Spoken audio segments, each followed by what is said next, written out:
93 ауыл қосылды. Ал тұрғын саны 100-ден аз 24 шағын елді мекенге интернет, спутник технология веб арқылы жеткізілді. Осылайша 2025 жылдың қорытындысы бойынша жалпы 294 ауыл интернетпен қамтылып отыр. Бізде 17 ауылда мобильді интернет жоқ әлі. Оны қалай шешеміз? Мүмкіндіктер бар ғой.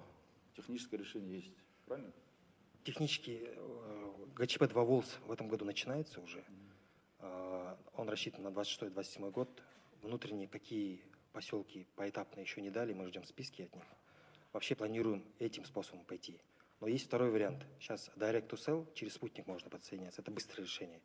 Кейбір ауылдар өздері салып отыр ғой аны. Салып жатыр, иә. Starlink қосылады да. Жақында BCU қосылады бізде уже. Инфрақұрылым бар. Точные цифры и в связи вот с проектным решением техническим надо запускать. Принято.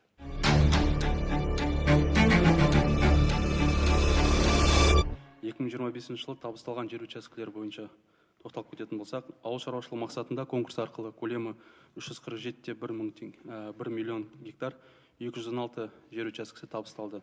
Жақсы жұмыс жасалды. Былтыр деген біраз жер қайтарылды. Енді айналымға енгізетін жерлерді мына конкурс, аукцион сапалы өткізу керек.